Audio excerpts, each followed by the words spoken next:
안녕하세요. 저는 요양병원에서 홀로 요양을 하며 지내고 있는 70대 노인입니다.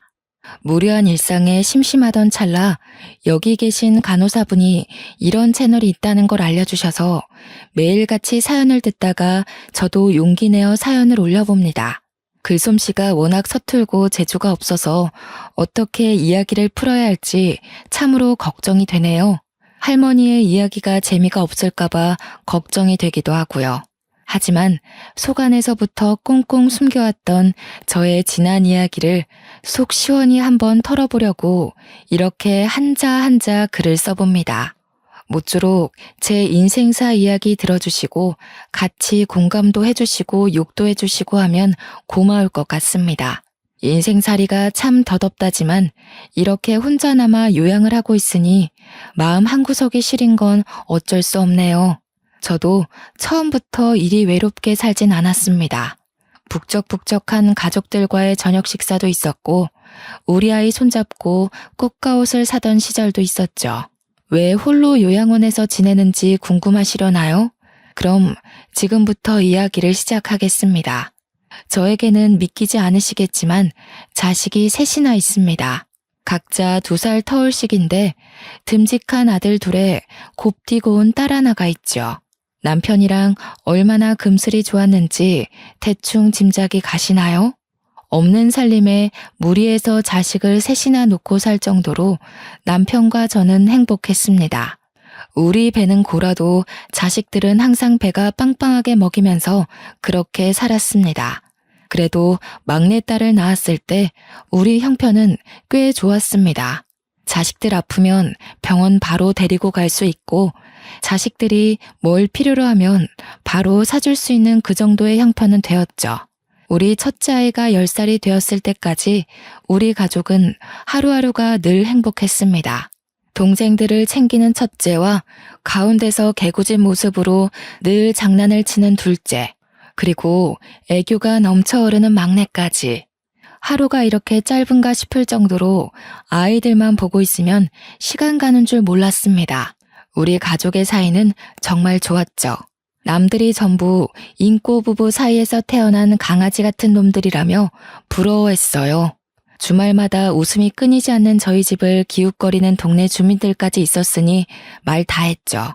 그런데 우리 가족의 행복은 평생 가지 못했습니다. 우리 첫째 아이가 10살을 맞은 그해 겨울 갑자기 남편이 심장마비로 세상을 떠나게 되어버렸죠. 아무런 예고 없이 찾아온 심장의 정지는 우리 가족들의 행복도 정지시키고 말았습니다. 아이들은 아빠의 부재를 실감하지 못했고 저는 남편의 몫까지 책임져야 하는 무거운 어깨를 가지게 되었습니다. 아빠가 멀리 일하러 간 것이라 생각하는 아이들은 밤마다 아빠와 통화를 하게 해달라며 저를 보채곤 했습니다. 그럴 때마다 아이들에게 눈에 힘을 주며 큰 소리를 내야 했던 제 심정을 다들 이해하실까요? 그때 왜 아빠를 찾는 아이들에게 좋은 말 한마디 못해주고 화를 내야만 했는지 저도 참 후회가 되네요. 하지만 그렇게 해야 아이들이 하루빨리 아빠를 잊고 제 마음을 이해해 줄 수 있을 거라 믿었습니다. 아이들 가슴에 아빠라는 존재를 꽁꽁 묻어버리게 하는 짓이라고는 생각하지 못했죠. 다행히도 심장마비로 죽었지만 보험금을 받을 수 있었고 그 보험금 몇 푼이 우리 아이들의 대학 등록금이라 생각하고 버텼습니다. 저는 첫째 아이가 10살이었지만 갓 30살을 넘긴 나이였기에 무슨 일이든 할 수 있을 거라 믿었습니다. 그때부터 저는 생계를 책임지기 위해 발빠르게 뛰어다녀야 했어요. 저에게도 안정이라는 게 필요했고 아이들에게도 현실에 적응할 수 있는 계기가 필요했기 때문이었습니다. 제가 일을 하고 바쁘게 살아야 우리 아이들도 저만큼 바쁘게 살 수 있을 거라고 생각했어요. 그 당시에 저는 세상에 혼자 남겨진 기분이었고 아이들이 은근히 짐덩어리처럼 느껴졌기 때문에 어떻게든 움직여야만 했습니다. 내가 자리를 잡아야 우리 아이들도 자리를 찾아갈 거라고 믿었던 탓이죠. 애들은 점점 크고 돈은 더 들어가니 어떻게 돈을 벌어야 하나 고민하던 찰나에 오랜 동네 친구가 저에게 땅을 사두라고 일러주더군요. 평택에 있는 땅인데 개발이 될 거라면서 저에게 미리 사둬야 싼값에 많은 이득을 볼 수 있을 거라고 했습니다. 저는 친구만 믿고 혹해서 땅을 사버렸습니다. 남편이 저와 아이들을 위해 남겨준 보험금을 탈탈 털어서 평택의 어느 땅이라 했는지 기억도 안 나는 임야를 사들였어요. 당시 평택 땅은 정말 값이 나가지 않았기에 보험금을 탈탈 털어 사면 꽤 많은 평수의 땅을 가질 수 있었습니다. 그때 땅을 직접 보고 샀어야 했는데 오랜 친구가 저의 뒤통수를 칠 거라는 생각은 하지도 못하고 땅을 구매했죠. 나중에서야 그래 나에게 땅이 있지 하는 마음에 찾아간 평택 땅은 정말 황무지였습니다. 아무것도 없는 넓은 대지. 그곳은 밭으로도 논으로도 쓸 수 없는 그냥 황무지 같은 넓은 땅뿐이었습니다. 상가를 지을래도 옆에 아무것도 없는 허허벌판에 건물 하나 있어 어디다 쓰겠습니까? 저는 허탈한 마음을 숨길 수가 없었습니다. 이게 어떤 돈으로 산 땅인데 이렇게 아무것도 없는 허허벌판이라니. 제 마음처럼 공허함만 가득할 뿐이었죠.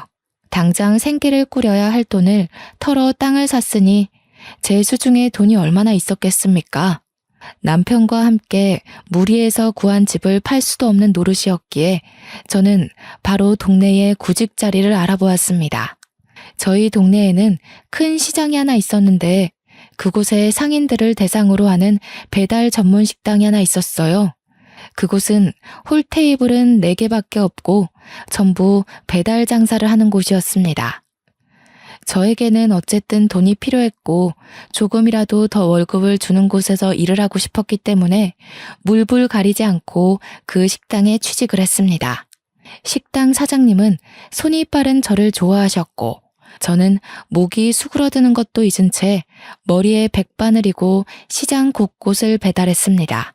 시장에 나무를 파는 할머니도 건어물을 파는 아저씨도 모두 저를 안타깝게 생각하셨지만 좋았어요. 제가 불쌍해질수록 한 푼 더 쥐어주는 돈이 저를 행복하게 만들었거든요. 아이를 셋이나 키워야 하는 저는 아침 식당이 문 열 때부터 상인들이 문 닫는 시장 마감 시간까지 열심히 뛰어다녔습니다. 그런 저를 상인들이 참 예뻐해 주셨죠. 하지만 좋은 마음만 가지고 예뻐해 주시는 분들도 있는 한편 그렇지 않은 사람들도 있었습니다. 제가 정말 진절머리 나게 생각하는 나무를 파는 할머니가 한 분 계셨습니다. 그 할머니는 억척스럽게 장사를 하기로 유명하신 분이었는데 그래도 나물 하나는 기가 막히게 다듬어 파셔서 종종 사러 오는 단골 손님들이 있었죠. 할머니는 주변 상인들에게도 꽤 미움을 받는 분이셨습니다. 아나무인에 성질머리 더럽고 욕도 잘하고 10원 한 푼까지도 지옥 끝까지 쫓아가서 받아낸다고 유명했습니다.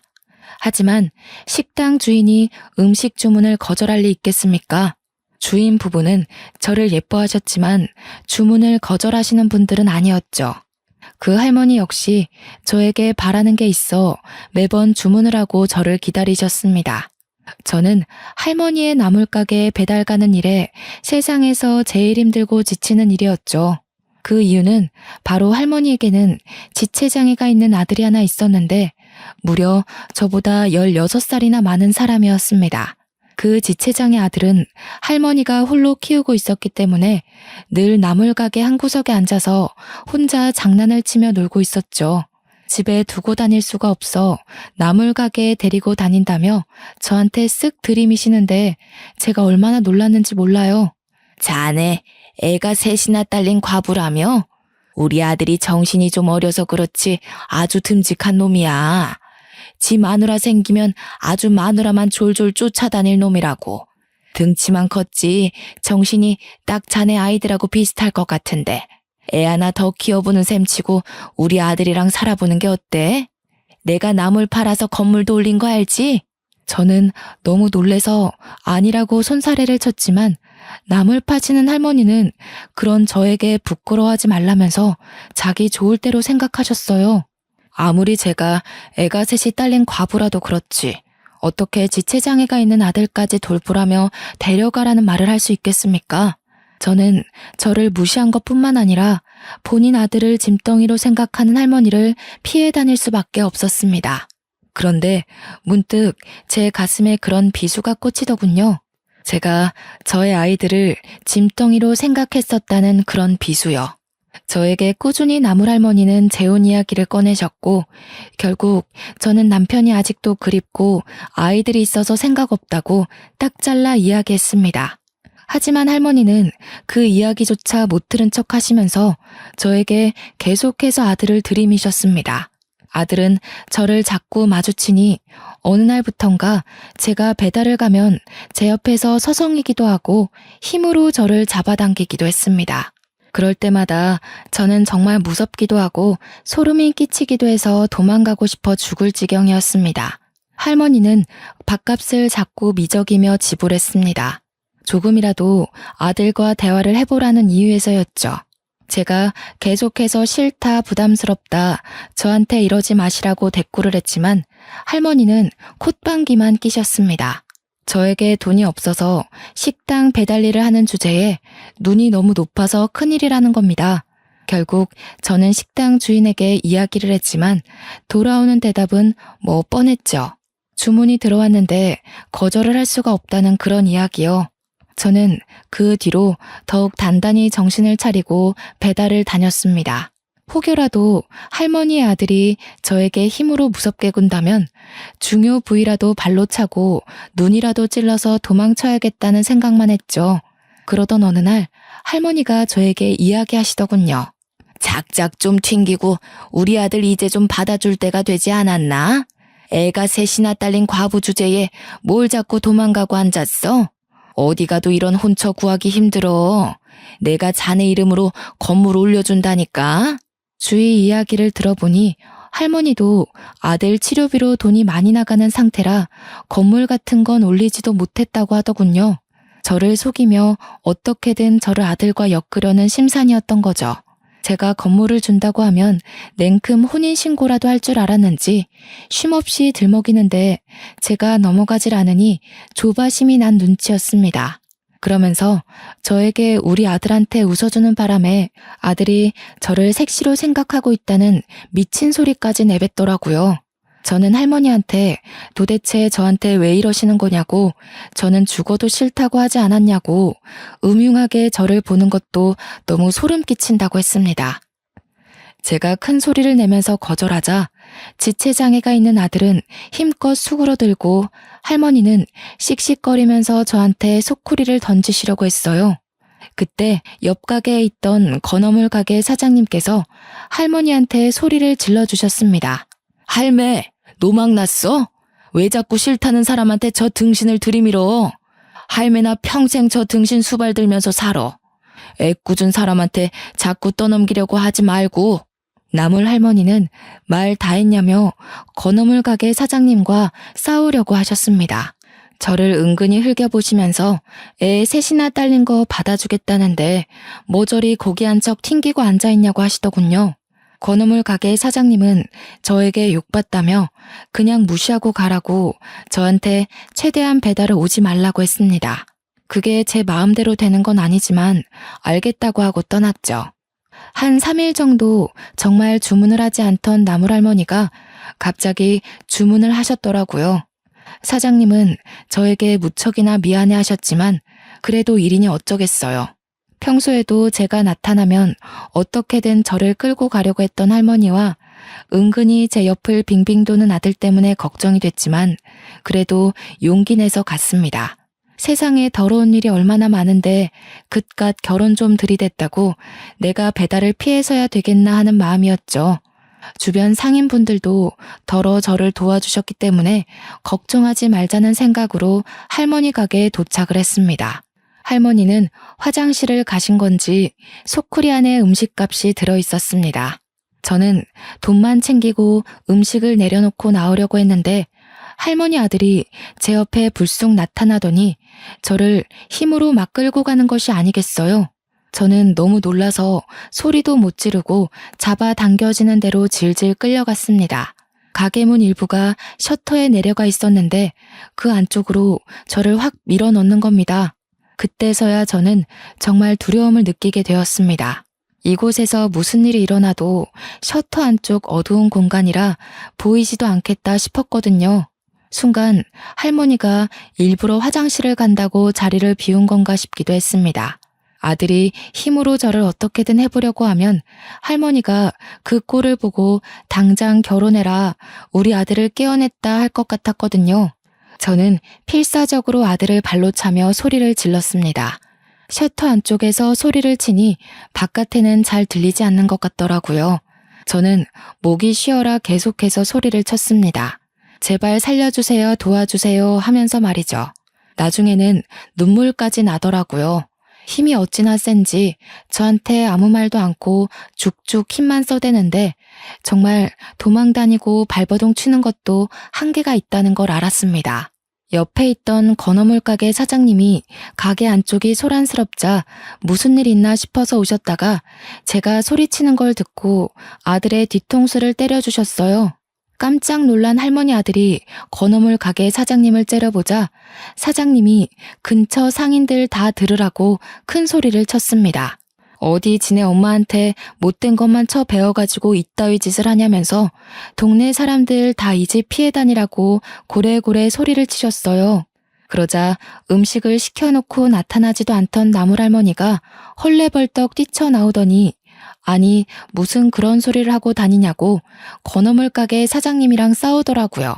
저는 그때 확신했습니다.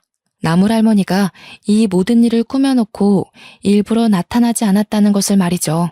저는 서러움에 엉엉 울면서 가게에 돌아왔고 제가 배달을 가서 돌아오지 않으니 걱정하셨던 사장님 부부는 제 꼴을 보고 깜짝 놀라셨습니다.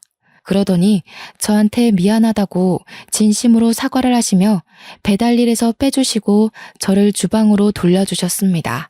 다행히 인원을 더 뽑으려고 했었다면서 주방에서 일을 해주는 게 좋겠다고 했어요. 며칠 뒤에 나물 할머니가 가게까지 찾아와서 일을 어찌 이리 크게 만드냐고 그냥 우리 아들이랑 결혼하면 됐잖아 라며 적반하장으로 굴었습니다. 가게 사장님은 할머니에게 소금을 뿌리면서 노망난 할매 주문 안 받아줄 거라면서 아들을 보호소에 보내던지 하라고 소리치셨죠. 나물할머니는 끝까지 지체장애가 있는 아들을 받아주지 않은 제 탓을 하셨지만 주변 상인들은 모두 제 편을 들어주셨습니다. 그 뒤로 주방에서 저는 음식을 만들기 시작했습니다. 처음에는 외워야 할 레시피가 너무 많아서 힘들었지만 적응되니 안 보고도 술술 만들어낼 수 있겠더라고요. 식당 일이 끝나면 항상 남은 반찬들을 싸주시는 사장님 부부 덕에 애들 먹일 반찬과 밥을 넉넉히 챙길 수 있었습니다. 아이 셋을 키우느라 힘들지 하시면서 간혹 고기도 몰래 내어주실 때는 정말 제가 인복이 있는 사람이구나 하는 걸 느낄 수 있었죠. 배려도 얼마나 많이 해주시는지 아이들의 소풍날이나 운동회 날에도 제가 아이들 도시락을 쌀 수 있도록 가게 주방을 내어주시는 분들이셨습니다. 제 아이들이 가게에 놀러오면 손에 꼭 1,000원이라도 쥐어주시던 사장님 부부셨어요. 우리 애들 정말 배 한 번 골아본 적 없이 든든하게 채워가면서 공부시켰습니다. 물론 과외나 학원 같은 데는 못 보내봤지만 애들이 알아서 스스로 공부를 잘해주었습니다. 다들 자식 농사 잘 지었다고 어찌 저리 똑똑하냐고 비법이 뭐냐고 물어볼 정도였어요. 우리 남편 닮았으니 똑똑하죠.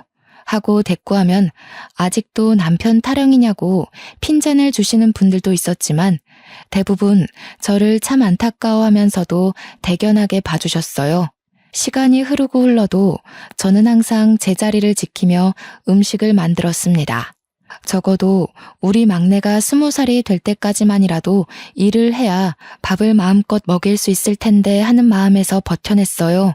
손에 화상을 입고 식당 일을 한다며 무시당하고 술 취한 취객이며 상인들이며 모두 저를 힘들게 할 때에도 저는 아이들을 생각하며 버텼습니다. 아침에 아이들 셋이서 알아서 양치질을 하고 옷을 꺼내 입고 가방을 챙겨서 학교를 다녀오고 집에 돌아와 시간을 보내며 공부하고 저녁밥은 아침에 나오기 전에 차려둔 차갑게 식은 그 밥을 아무런 불평 없이 먹고, 제가 퇴근해서 돌아오면 그제서야 씻고 자는 우리 아이들. 너무 일찌감치 세상을 알아버린 탓에 철이 들어버린 아이들을 생각하면서 눈물도 꾹 참아내며 버텼습니다. 저는 그래야만 했어요. 남편을 일찍 보냈다는 이유로 그렇게 버텨야만 했습니다. 저는 그렇게 둘째 아이가 고등학교 3학년이 될 때까지 10년을 식당에서 일을 했습니다. 아이들이 중고등학생이 되니 정말 힘이 들긴 했습니다. 사춘기가 심하게 온 아이들은 엄마가 해준 게 뭐냐는 이야기를 서슴없이 내뱉기도 했고, 저에게 돈이나 내놓으라며 날강도 짓을 하기도 했습니다. 한창 사랑이 필요한 시기에 제가 돈을 번다는 이유로 바빴으니 아이들이 저에게 낯을 가려도 할 말이 없는 수준이었죠. 저는 그런 아이들에게 회초리도 들어보고 사탕 발린 말로 달래보기도 했지만 사실 쉽지 않더군요. 점점 커진 아들 둘은 저에게 대면대면하게 굴었고, 막내딸은 저에게 살갑게 하고 싶어 했지만 머뭇거리더군요. 그래도 저는 아이들을 키워내기 위해 어쩔 수 없는 선택이었다고 저 스스로를 변호할 수밖에 없었죠. 둘째 아이의 수능이 가까워진 어느 날 저는 식당을 인수받게 되었습니다. 사장님 부부는 식당 일 하면서 돈 많이 벌었다고 저에게 이 자리 이 가격으로 주기 쉽지 않다고 하셨어요. 제가 일하면서도 매출을 확인했을 때 정말 장사가 잘됨을 느끼기도 했고, 사장님이 이제 외국 가서 자식들이랑 살 거라고 정리하는 걸 보니 저도 혹했습니다. 그래서 참 우리 아들의 대학 등록금 모아두었던 적금을 깨서 식당을 인수했습니다. 어차피 돈이야 벌면 된다고 생각했던 거죠. 첫째 아들은 바로 군대에 가버렸습니다. 제가 식당 인수받느라 돈을 썼기 때문에 군대에 가서 돈이라도 모아오겠다는 말을 남기고 떠났습니다. 홀로 논산훈련소에 도착했다며 저에게 전화가 왔을 때는 정말 가슴이 미어지는 기분이 들었죠. 아들은 덤덤했습니다. 저에게 돈 많이 벌어두라며 군대에서 착실하게 모아오겠다며 대한민국 남자들은 누구나 가는 거라고 오히려 저를 안심시키더군요. 그러면서 저에게 그동안 말도 안 듣고 엇나가서 죄송하다고 했습니다. 저에게 대면대면했던 아들들이지만 그래도 공부 하나는 착실하게 했던 놈들이라 저는 그런 마음 갖지 말라고 했어요. 우리 아들과 딸 어디에 내놔도 자랑스럽고 든든하다고요. 첫째 아들이 대학 등록금이 부담스러워 군대에 떠나고 둘째 아들도 대학에 합격했습니다. 둘째 아들이 군대에 갈 땐 첫째 아들이 제대를 했고 막내딸도 대학에 들어가게 되었죠. 모두들 서울에 있는 학교에 철썩 붙어버린 덕에 자취 비용이 따로 들지 않았고 장학금도 근근히 챙겨와 부담되지 않았습니다. 무엇보다도 제가 인수한 식당은 여전히 잘 되고 있었고 저는 돈 걱정 없이 성인이 된 아이들을 지원할 수 있게 되었죠. 저는 장사를 하며 현금을 쓸어 모으기 시작했습니다. 왜냐하면 시장 특성상 현금으로 거래를 했기 때문입니다. 다들 주머니에서 현금을 꺼내 밥값을 결제해 주신 덕분에 제 통장 잔고도 점차 늘어났죠. 첫째 아들은 대학을 졸업하고 공무원 시험을 봐서 합격을 했고 둘째 아이도 대학 졸업을 마친 상태였습니다. 막내 또한 졸업을 앞두고 취업 준비를 하고 있었죠. 우리 가족에게는 어느 정도 여유가 생겼고 다시 화목해질 일만 남았다고 생각했습니다. 그런데 첫째 아들이 어느 날부턴가 저와 말을 섞지 않기 시작했습니다. 저는 다시 사춘기 시절의 기억이 떠올라 조금 아들이 무서워지기 시작했죠. 저에게 엄마가 해준 게 뭐가 있냐며 대들던 그 모습이 자꾸 떠올랐어요. 제가 눈치를 보기 시작하고 얼마 지나지 않아서 첫째 아들이 술에 취해 집으로 오는 날이 많아졌습니다. 공무원 일을 하면서 뭔가 힘든 게 있나 싶으면서도 아들은 저에게 속내를 털어놓지 않으니 자꾸만 신경이 쓰이곤 했습니다. 그렇게 날이 선 시간을 보내던 어느 날 국세청 세무조사가 나오더니 저에게 어마어마한 벌금과 세금을 물리더라고요. 이유인 즉슨 시장 특성상 현금 거래가 잦은데 제가 현금 영수증을 끊어준 적 없이 돈을 모두 가로챘다는 이유였습니다. 제가 세금을 내지 않았기 때문에 탈세를 했다는 이유였어요. 저는 단지 무식해서 몰랐던 것뿐인데 그걸 해야 된다는 걸 놓친 것뿐인데 저에게 벌금과 세금을 물리니 억울했습니다. 앞으로는 꼬박꼬박 할게요 라고 몇 번이고 용서를 구했지만 나란 일 하는 사람들이 호락호락하지 않더군요. 이전 사장님도 저와 똑같이 장사를 했는데 왜 저한테만 이러는지 이해를 할 수 없었지만 제가 잘못한 거라고 하니 참았습니다. 그런데 일이 거기서 끝이 아니었어요.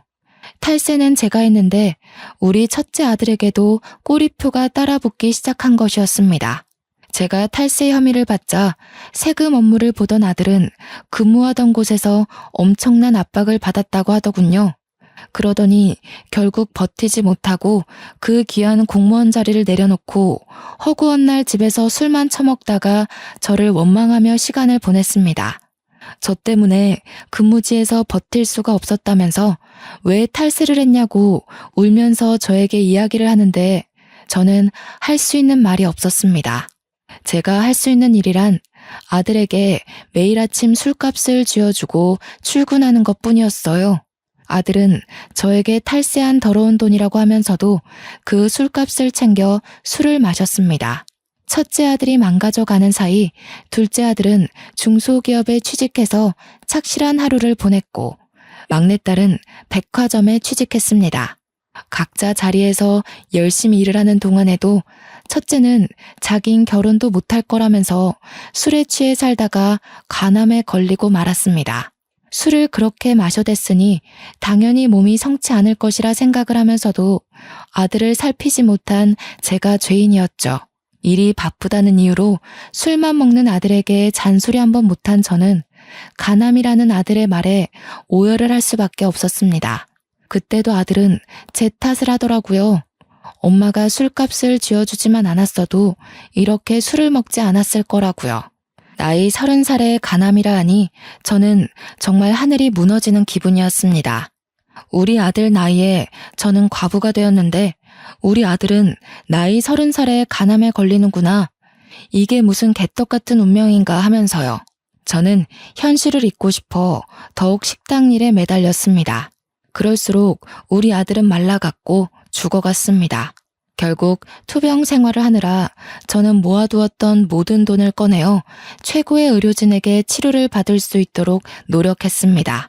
하지만 아들은 이미 자기 인생을 비관하기 시작했고 살 이유가 없다면서 하나둘 손에서 모든 걸 놓았습니다. 살아내려는 의지가 없으니 당연히 병마와의 싸움에서 지고 말았습니다. 투병 2년 만에 우리 아들은 아버지가 있는 하늘나라로 떠나버렸죠.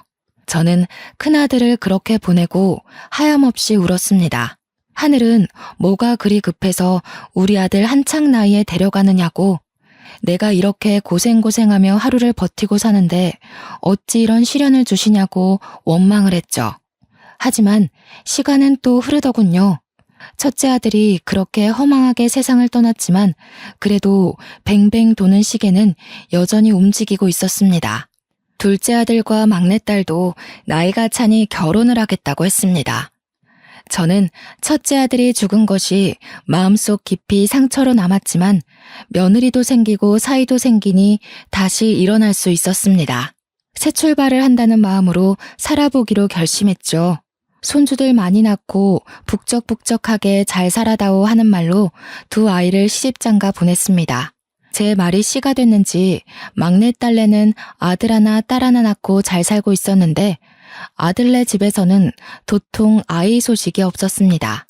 저는 시어머니가 시집살이 시킨다는 소리를 듣지 않기 위해서 며느리에게 단 한 번도 아이로 스트레스를 주지 않았습니다.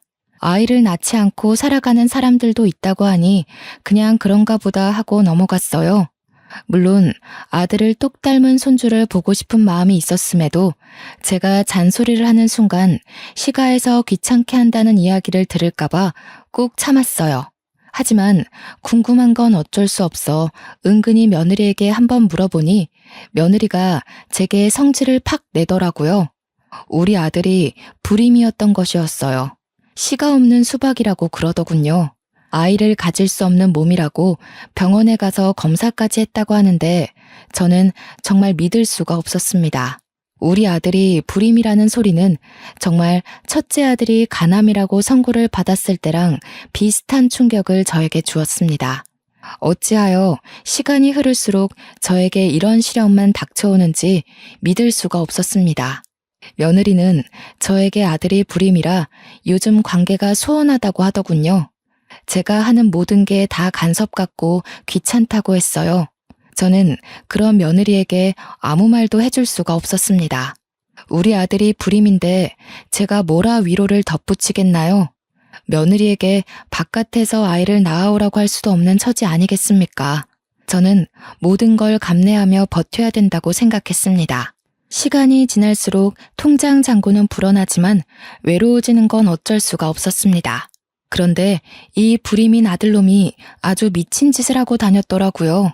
며느리랑 관계가 소원해지니 다른 곳으로 눈을 돌렸던 것이죠. 바람을 피고 다니다가 며느리에게 딱 걸리고 말았던 것입니다. 지 말로는 씨 없는 수박이라 바람을 펴도 들킬 일 없을 거라고 생각했다며 변명을 하는데 정말 이게 제가 알던 아들이 맞나 싶었습니다. 어떻게 그런 이유로 바람을 필 수가 있습니까? 며느리는 아이도 못 가지는 걸 받아들이면서 살고 있었는데 며느리가 몇 개월을 단단히 벼르고 있었는지 증거 자료까지 아주 빼도 박도 못하게 준비를 했더군요. 결국 아들은 집에서 쫓겨나고 저희 집으로 오게 되었습니다. 바보 천치 같은 놈을 저는 어쩔 수 없이 받아줄 수밖에 없었죠. 아들이 저희 집으로 오고 며칠 지나지 않아 소장이 날라왔습니다. 이혼 소송에 위자료까지 싹 물어주고 재산 분할까지 해주고 나니 아들은 빈털터리가 되었습니다. 그 와중에 며느리는 아들과 바람핀 여자에게 상간녀 소송까지 걸었더군요. 어느 날 모르는 여자가 집에 찾아와 저에게 상간녀 소송에 걸렸다고 해서 알았습니다. 저도 당신 아들이 유부남인지 모르고 속아서 만났던 거예요. 제가 왜 상간녀 소송에 걸려야 하는지, 이 돈을 물어내야 하는지도 모르겠거든요. 저도 사기당한 거니까 당신 아들이 돈 물어내게 하라고요. 그러면서 저에게 소송에서 졌다고 돈을 물어내라는 판결문을 확 던지는데 눈이 돌아버릴 것 같았습니다. 어디 유부남이 총각 행세를 하고 여자를 꼬시고 다닌단 말입니까? 저는 아들이 정말 미친놈처럼 보였습니다. 아들은 결국 상간녀에게 돈까지 쥐어주고 말았죠. 덕분에 빈털터리가 되었습니다. 저는 이 꼴이 어딘가 익숙했습니다. 우리 첫째 아들 생각이 나더라고요. 그래서 둘째에게 이야기했습니다. 절대 술은 먹지 말라고. 너네 형 생각해서 술은 먹지 말라고 했습니다. 하지만 그게 쉬운 일은 아니었습니다. 아들과 며느리는 같은 회사에서 만나 연애를 하고 결혼을 했던 터라 아직도 같은 회사에 다니고 있었거든요. 미리 준비했던 며느리는 남편이 불륜을 저질렀다는 사실을 회사에 이야기했고 결국 아들은 회사에서도 쫓겨나고 말았습니다. 모든 걸 다 잃어버린 아들은 망연자실할 수밖에 없었죠. 퇴사 명령을 받고 퇴직금 몇 푼 챙겨 나온 아들은 집 밖으로 나오길 거부했습니다. 저는 아들에게 식당 일이라도 도우며 살라고 했지만 아들은 들은 척도 하지 않았습니다. 저에게도 그리 힘들었던 시절이 있었기에 아들 스스로 알을 깨고 나오기를 기다려주기로 마음을 먹었죠. 딸은 그때까지도 백화점에서 여전히 일을 하고 있었는데 애를 둘이나 낳고 워킹맘으로 사는 게 쉬운 일이 아니라며 고민을 하고 있었습니다. 큰아들이 죽은 지 1년도 지나지 않아 둘째까지 사고를 친 마당에 막내딸이 저에게 돈을 빌려달라고 하더군요. 저는 이미 탈세 때문에 세금을 나눠서 내고 있었던 중이라 큰 돈을 내어줄 만한 상황이 되지 않았습니다. 그래서 딸에게 솔직하게 이야기해라. 얼마가 필요하고 어떤 일 때문에 그러냐고 물어봤습니다. 딸은 우물쭈물하면서 저에게 실토했죠. 사실은 남편 몰래 빚이 좀 있어서 그래요. 돈 좀 빌려주세요. 아니, 사위 몰래 빚을 질 일이 뭐가 있어. 사위가 돈을 안 벌어다 주는 것도 아니고 애들 키우면서 빠듯한 것도 아니지 않니? 엄마, 그냥 돈 좀 빌려주면 안 돼요? 엄마 현금 쓸어 담는다고 소문났던데 그거 세금도 나눠서 내는 거잖아. 나 진짜 급하단 말이야. 뭐 때문인지 정확하게 모르는데 내가 다짜고짜 빌려줄 순 없다.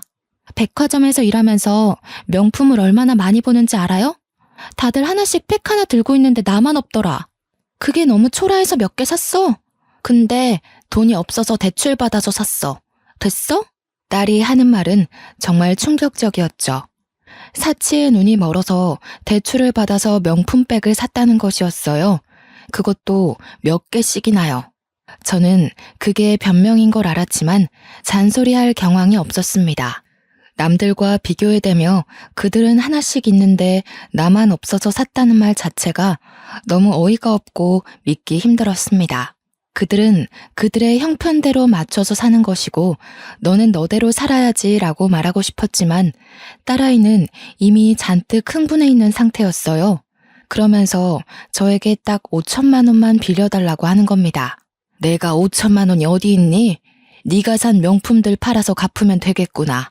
그러니까 저한테 가방을 어찌 파냐며 팔아도 그값 안 나온다고 팔아봐야 반값이라고 저한테 울면서 읍소를 하는 겁니다. 5천만 원만 빌려주면 아무 일 없었다는 듯 살 수 있다고 하면서 제발 한 번만 도와달라고요. 그러자 옆에 있던 아들이 셀쭉 입을 내밀면서 막내한테 5천만 원 주면 자기한테도 줘야 하는 거 아니냐고 말을 덧붙이더군요. 저는 화들짝 놀라 아들을 쳐다보았습니다. 그러자 저한테 막내만 5천만 원 주면 자기는 소송을 걸겠다고 큰 소리를 치는 게 아니겠어요. 그러더니 둘이 싸우기 시작하더군요. 제가 늙으면 누가 모실 것 같냐고 하면서 서로 돈 내놔라 하면서 싸우는데 그때 제 나이가 60을 넘겼을 때입니다. 둘째 아들이야 제가 데리고 산다 치지만 막내딸은 자식도 둘씩이나 있고 아직 유치원 다니는 애들이니까 마음에 걸려서 둘째 아들 몰래 딸에게만 돈을 빌려주었습니다. 그런데 아들이 제 통장을 우연히 확인했고 이체 내역을 보더니 유산 상속한 거냐고 노발대발 저에게 화를 내면서 난리를 치더군요. 자기한테도 5천만 원을 줘야 공평하다는 이야기였습니다. 저는 이미 딸을 도와준 것도 모든 걸 다 털어져 준 것이었는데 그러더니 아들이 저에게 그 식당 이제 장사 안 되지 않냐고 벌써 몇십 년이나 된 곳인데 리모델링 하나 안 해서 낡아 빠지지 않았냐고 하더군요. 요즘 전통시장이 얼마나 발전하고 있는데 아직도 그런 한밭집을 운영하고 있냐 하는데 아들 말이 틀린 게 하나 없더라고요. 시장도 현대화됐고 젊은 애들도 많이 오는데 저는 사장님에게 물려받은 그 모습과 다를 게 전혀 없는 모습으로 장사를 하고 있었습니다. 아들은 제가 흔들리자 저에게 가게를 팔아버리라고 종용했습니다. 그러더니 판돈으로 자기 사업을 할 수 있게 도와달라고 하더군요. 저는 고민하던 와중에 그 자리를 탐내는 사람을 알게 되었고 권리금까지 두둑하게 챙겨서 가게를 정리했습니다. 가게를 정리하는 시원섭섭한 마음이 드는데 속도 모르는 아들놈은 좋다고 잘 팔았다고 돈 잘 챙겼냐고 하더군요.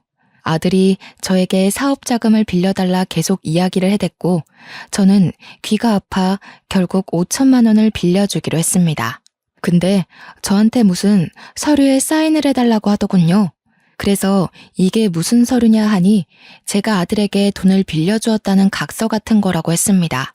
차용증 같은 거라고 걱정 말고 사인을 좀 해달라고 하길래 딸과 다르게 아들은 정말 갚을 생각인가 싶어서 사인을 해주었습니다.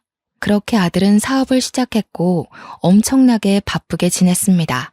그렇게 또 시간이 흐르고 평온한 노후를 보내던 어느 날 집에 갑자기 사람들이 쳐들어오더니 내 남편과 함께 마련한 집에 빨간 딱지를 붙이더라고요. 알고 보니 아들이 저에게 사인하라 했던 그 서류가 차용증이 아닌 보증 서류였던 거였죠. 미친놈이 사업보증으로 절 세우고 돈 다 해먹고 잠수를 타버린 겁니다. 제 연락도 받지 않고 말이죠. 집은 결국 경매로 넘어가고 오갈 곳이 없어져서 저는 딸네 집으로 향했습니다. 딸 집 앞에서 벨을 누르니 저한테 여긴 왜 왔냐고 묻는데 가슴이 철렁하더라고요. 갈 데가 없어서 왔다고? 오빠한테 보증을 서줬다고? 근데 왜 나를 찾아와, 엄마? 돈은 오빠한테 해주고 빚 남으니까 나한테 온 거야, 지금? 무슨 소리를 하는 게야. 내가 너한테도 5천만 원 해줬잖아. 장모님, 아내한테 5천을 해주셨다고요? 그런 말 없었는데? 야, 그 돈 다 어디 갔어? 나는 왜 몰라? 아니, 엄마. 그걸 여기서 말하면 어떡해. 그러면서 둘이 싸워대는데 정말 답도 없었습니다. 둘이 실컷 싸우더니 사위가 저한테 모실 수 없으니까 나가세요 하고 저를 쫓아내더군요. 딸도 문을 쾅 닫아버리는데 이게 무슨 일인가 싶고 결국 저는 오갈 데가 없어서 동네 경로원 같은 데서 잠이 들었습니다. 다음날 아침에 일찍부터 온 주민센터 직원이 저에게 여기서 뭐 하시냐고 하길래 부끄러워 도망치려 했습니다. 그러자 저에게 갈 데가 없으시냐면서 노인 쉼터라는 곳을 소개시켜 주었습니다. 저처럼 자식들에게 버림받고 오갈 데가 없는 할머니들이 지내는 곳이었어요. 그곳에서 저는 6개월을 지냈습니다. 하지만 자식들에게는 연락 한 통 오지 않았습니다. 모든 걸 포기하고 살던 그때 TV 뉴스에 평택에 신도시가 들어온다고 뜨는 게 아니겠습니까? 땅값이 어마어마하게 올랐다고 앵커가 떠들어대는데 제 귀에 들려오는 건 10배 이상의 차익뿐이더군요. 저는 바로 평택으로 가서 부동산을 죄다 뒤졌습니다.